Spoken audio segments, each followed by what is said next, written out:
नमस्कार मित्रांनो, मी active education YouTube channel मध्ये आपले स्वागत करत आहे। आपणासाठी एक आनंदाच्या बातमीचे स्पष्टीकरण करत आहे। तर चला आपला जास्त वेळ वाया न जाता आनंदाच्या बातमीचे लवकरात लवकर स्पष्टीकरण करूया।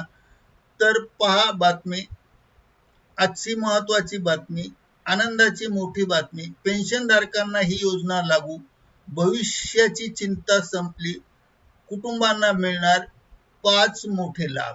या संदर्भात सविस्तर माहिती जाणून घेऊया।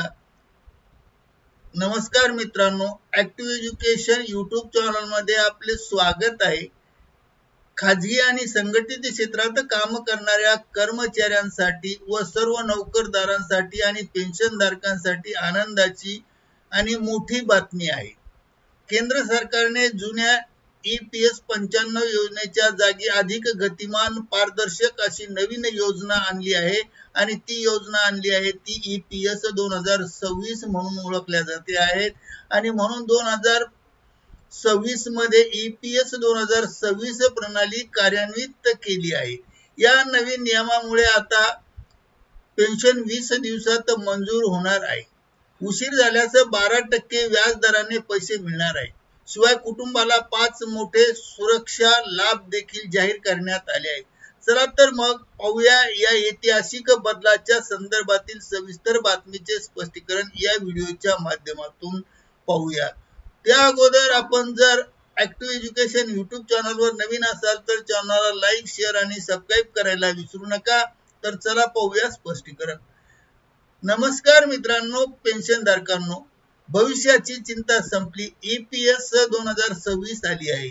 नवीन नियमात 2 पर्याय। पर्याय पहिला, 10 वर्ष नोकरी असेल तर 58व्या वर्षी मासिक पेन्शन 50 वर्ष अर्ली पेन्शन घेऊ शकता। म्हणजे 50 वर्ष सेवा झाली तर अर्ली पेन्शन घेऊ शकतात। पर्याय नंबर दुसरा, 10 वर्षापेक्षा कमी सेवा असेल तर संपूर्ण रक्कम एक रकमी व्याजासह काढता येईल। क्रांतिकारक बदल हा 20 दिवसात पेन्शन मंजूर करण्याच्या संदर्भातला आहे। सर्वात मोठा बदल म्हणजे वेळेची मर्यादा ही निर्धारित केली आहे। आता अर्ज केल्यापासून 20 दिवसात पेन्शन मंजूर करणे बंधनकारक आहे। उशीर झाल्यास 12% व्याज दराने पैसे द्यावे लागेल आणि हे पैसे व्याज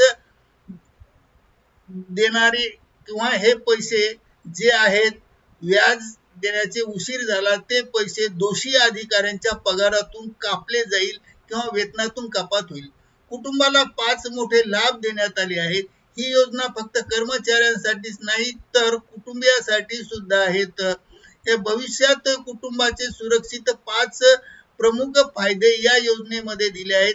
नव्या योजनेमुळे मूळ गाभा कर्मचाऱ्यांचा नाही तर त्यांच्या पश्चात संपूर्ण कुटुंबाला आर्थिक स्थैर्य देणे आहे। त्यामुळे खालील 5 सुरक्षा लाभांची माहिती जाणून घेऊया। एक, जोडीदाराला आजन्म पेन्शन। कर्मचाऱ्यांच्या निधनानंतर त्याच्या पत्नी किंवा पतीला आयुष्यभर मासिक पेन्शन दिले जाते। जोडीदाराने पुनर्विवाह करेपर्यंत किंवा त्यांचा मृत्यू होईपर्यंत ही पेन्शन अखंड सुरू राहते।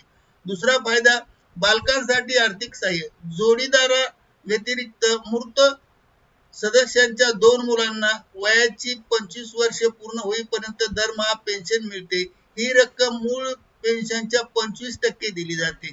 तिसरा लाभ, अनाथ मुलांसाठी विशेष तरतूद करण्यात आली आहे। यामध्ये दुर्दैवाने माता पिता या दोघांचे निधन झाले असेल तर मुले ह्या अनाथ बनतात आणि अनाथ म्हणून त्या मुलांना अनाथ पेन्शन दिली जाते। ती बालसामान्य पेन्शन पेक्षा लक्षणीयरित्या जास्त असते। फायदा 4, नामांकित व्यक्तीला लाभ।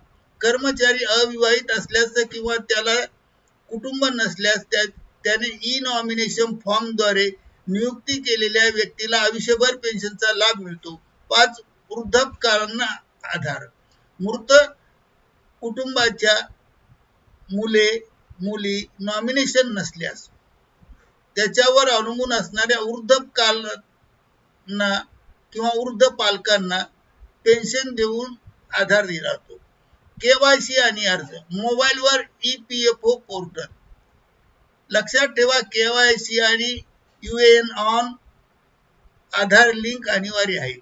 मासिक पेन्शनसाठी फॉर्म 10D आणि एक रकमी फॉर्मसाठी 10C घर बसल्या ऑनलाईन भरता येईल. डिस्क्रिप्शन बॉक्स मध्ये लिंक दिली. तर मित्रांनो, EPS 2026 मुळे नोकरदार आणि त्याच्या कुटुंबामुळे खऱ्या अर्थाने आर्थिक सुरक्षा मिळणार आहे. 20 दिवसाची डेडलाईन आणि 12% व्याजाचा नियम यामुळे सरकारी कामात दिरंगाई संपणार आहेत.